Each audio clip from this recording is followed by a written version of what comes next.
Bonjour tout le monde. Alors là, je vais vous dispenser donc une autre séance de droit fiscal, donc suite à ce qu'on avait vu dans la partie introductive, et étant donné donc les circonstances qu'on vit actuellement, donc de pandémie, alors on va essayer, je vais essayer de vous dispenser donc le reste du cours, ou du moins jusqu'à ce que on retourne à la normale, donc pour continuer le cours normalement. Là, donc, je vais entamer le chapitre de la théorie de l'impôt. Et là, on s'est arrêté, je pense, l'autre jour sur la notion d'impôt. Donc, bien sûr, là, je ne vais pas revenir sur ce qu'on avait vu dans le cadre de la partie introductive concernant le consentement à l'impôt, qui est à l'origine de l'impôt, et le fait que l'impôt, donc, c'est un phénomène social, étant donné qu'il a toujours fait partie de la configuration des sociétés et des États ancestralement, donc, puisque toutes les sociétés ont plus ou moins fait l'objet d'un prélèvement donc similaire à l'impôt, à l'exception donc de l'époque féodale qui se représentait comme un mode sans impôt au sens moderne du terme.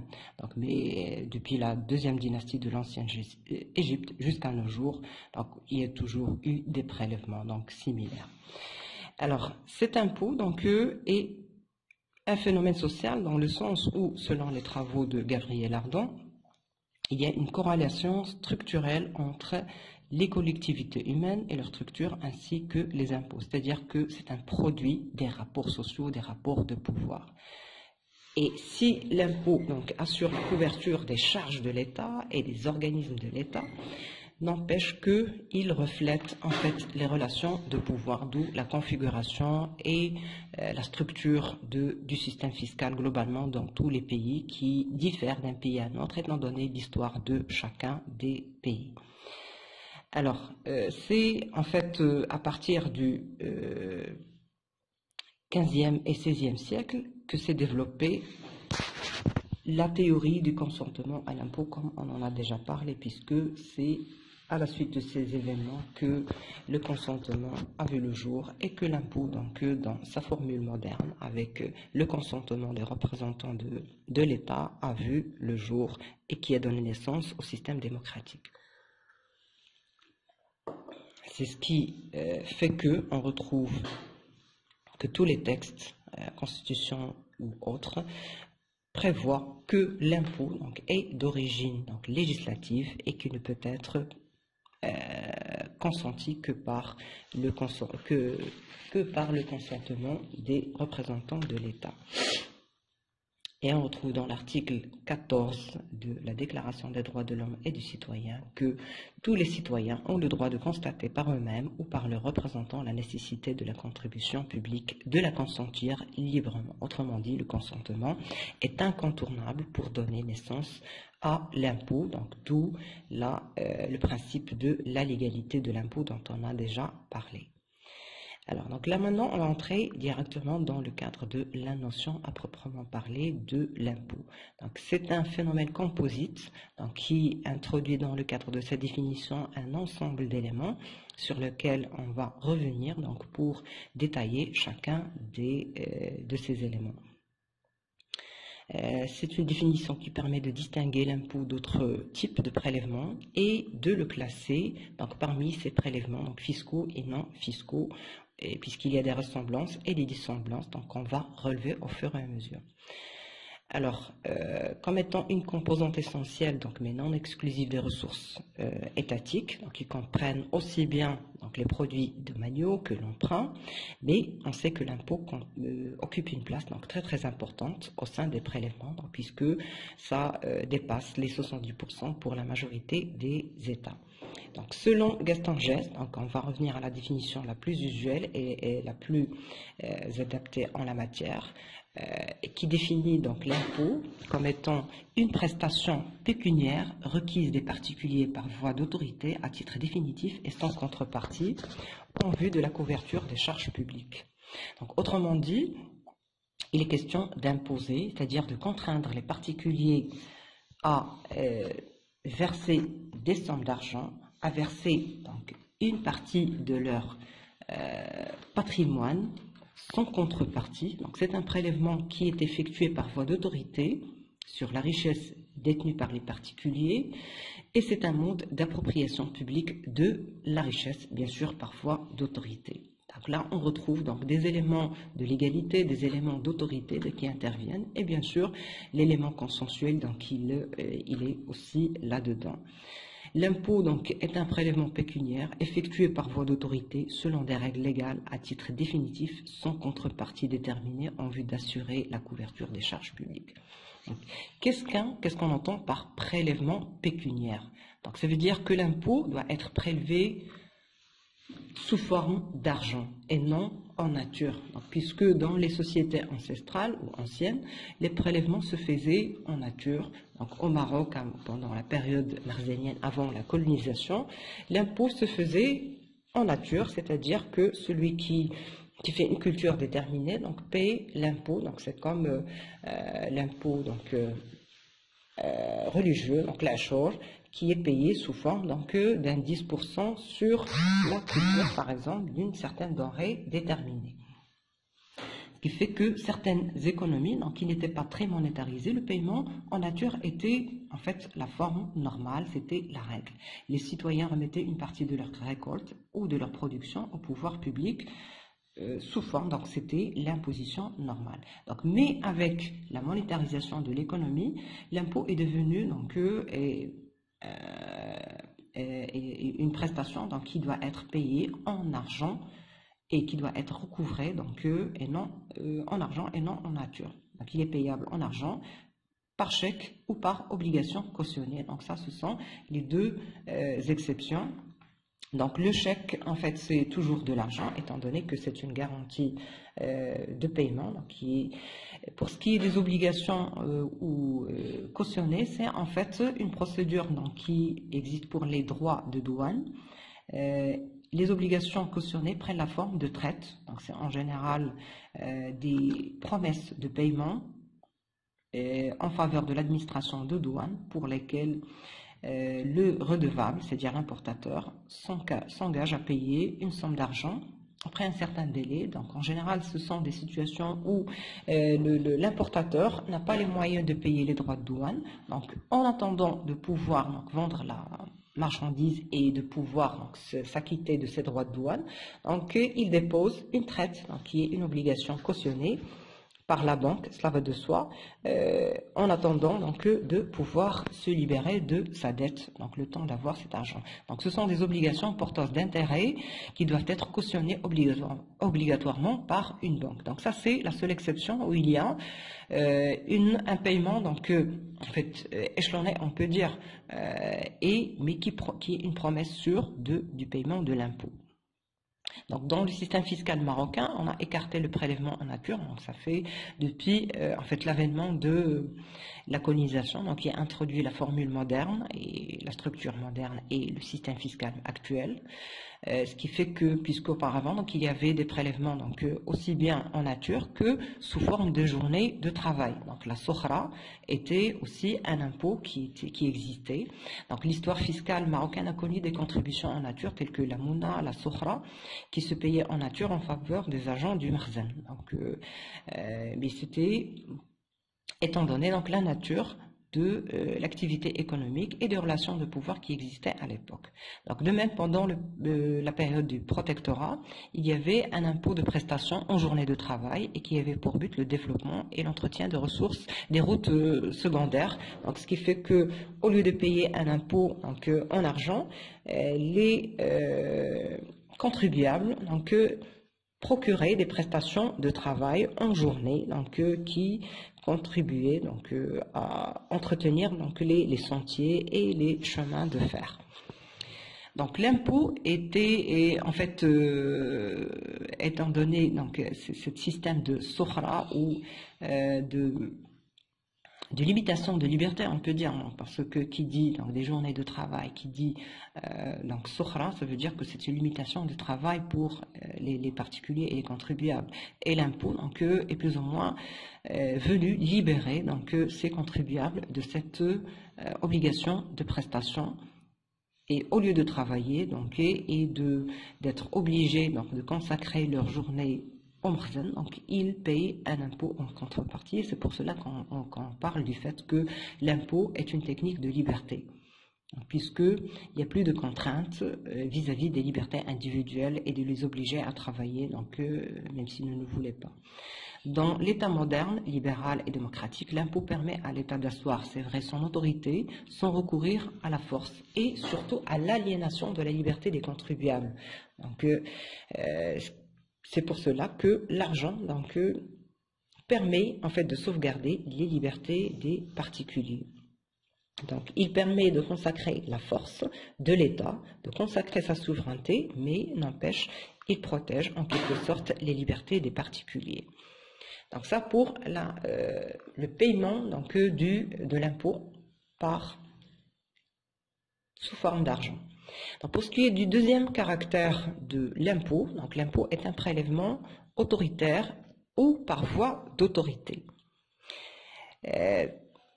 On a toujours dit que l'impôt, c'est une manifestation de la souveraineté de l'État. Il est perçu par voie d'autorité. Il est en fait le nerf de la puissance publique, puisqu'un État sans argent, un État sans pouvoir financier, en fait, c'est un État qui n'existe presque plus. Donc, il n'a pas la possibilité d'imposer quoi que ce soit, ni en interne, ni en externe, vis-à-vis des autres pays pour imposer sa force et protéger son territoire. Donc, à l'origine, l'impôt était considéré comme étant le tribut imposé aux vaincus par le vainqueur, c'est-à-dire qu'à chaque fois qu'il y avait une guerre, qu'elle soit intestine ou entre deux États, qu'un État arrivait à envahir l'autre territoire, alors soit le souverain, soit les habitants de ce territoire étaient obligés de payer des impôts au souverain vainqueur. Donc c'était un tribut pour le vaincu de payer cet impôt. Donc c'est-à-dire que c'est une obligation pour les vaincus de rétribuer le vainqueur. Et ça lui donnait donc ce caractère extra et obligatoire. Actuellement, on parle toujours de cet aspect obligatoire. Donc, il n'est plus question d'un tribut du vainqueur, mais il est question d'un impôt qui est prélevé par voie d'autorité, mais aussi sur la base du consentement des représentants de la population. Donc, ça paraît un peu contradictoire, étant donné qu'il est question en fait de consentement et qu'il est question de prélèvement obligatoire et par voie d'autorité, c'est-à-dire qu'il est possible, donc en cas de refus d'obéir à cette prestation, que l'État recourt ou que l'administration fiscale recourt à l'autorité pour obliger, à sa puissance publique pour obliger le contribuable à payer son dû. Donc, ce qui fait qu'on se retrouve là dans une situation un peu plus ou moins contradictoire. Le consentement dont il s'agit est collectif, c'est vrai, il n'est pas consenti individuellement par chacun des contribuables, ce qui fait que pour certains auteurs, on ne peut pas vraiment parler de contradiction. Il est question donc des représentants de la nation, donc, qui est plus ou moins symbolique, alors que là, il est question d'un contribuable, donc individuel, donc une personne physique ou une personne morale, donc qui n'a pas consenti directement. Mais c'est plutôt les représentants de la nation qui ont fait qui ont donné leur accord à sa place. Ce qui fait que techniquement, donc il n'y a pas de contradiction. Ce qui fait que le recouvrement de l'impôt suppose l'exercice de prérogatives de puissance publique et tout un arsenal de contraintes et de sanctions sont prévus pour obliger le contribuable à s'exécuter. C'est-à-dire que à chaque fois que le délai du paiement de l'impôt n'a pas été respecté par le contribuable, là on entre dans le cadre de ce qu'on appelle le recouvrement forcé, où il est question de commandement, il est question de saisie et question carrément de privation de liberté. Donc c'est-à-dire que là l'État use de son pouvoir extraordinaire de puissance publique pour obliger le contribuable à se libérer de sa dette fiscale. Donc cet élément de contrainte permet en fait de distinguer l'impôt et des versements effectués spontanément par les contribuables au profit de l'État, par exemple, soit sous forme d'emprunt, soit sous forme de contribution volontaire. Donc, ce qui fait qu'il n'y a pas de ressemblance en la matière. L'emprunt est une ressource, c'est vrai, publique, donc qui est maintenant une ressource incontournable et complémentaire pour ce qui est financement des besoins de l'État et des charges de l'État, mais qui se caractérise par son aspect volontaire, c'est-à-dire que les particuliers, quand ils achètent des bons de trésor pour donner de l'argent à l'État sous forme d'emprunt, donc c'est volontaire, donc ce n'est pas une contrainte. Donc, contrairement à l'impôt, où c'est l'État qui décide que telle personne possède une base imposable et qu'il est un contribuable, donc ce qui fait qu'il est redevable à l'État pour telle somme d'argent sous forme d'impôt. Donc, en contrepartie du versement d'intérêts ou de primes, donc on emprunte de l'argent à l'État, mais avec la certitude bien sûr d'être remboursé, parce qu'on va voir que c'est tout à fait différent pour ce qui est de l'impôt, il n'est pas question donc d'être remboursé. Ce qui fait que les citoyens souscripteurs, c'est-à-dire ceux qui souscrivent aux bons de trésor, remettent spontanément de fonds à l'État ou à une collectivité publique en contrepartie donc, du versement d'intérêts ou de primes avec la certitude d'être remboursé ultérieurement après une échéance déterminée. Donc, ce qui fait que là, ce n'est contrairement à l'impôt où il est question en fait d'imposer une somme d'argent à un détenteur d'une base imposable qui est censé payer une échéance déterminée. Donc, on ne peut pas échapper à l'impôt en refusant d'utiliser tel ou tel service public. Donc, il n'est pas question donc, de consentir sur le bien fondé d'une action qui a été procurée par l'État ou d'un intérêt donc, qui a été payé ou autre. Le contribuable est censé payer, il devient débiteur vis-à-vis de l'administration fiscale du moment qu'il possède une richesse ou une base imposable déterminée qui est prévue par le code fiscal. Et il est possible que l'État, pour amener le contribuable à se libérer de sa dette, d'user de la contrainte pour l'amener à se libérer de sa dette s'il refuse. Donc ça pour la deuxième caractéristique. Donc, le troisième élément qu'on va voir, c'est que l'impôt est un prélèvement qui répond à des règles légales. L'impôt ne peut être prélevé que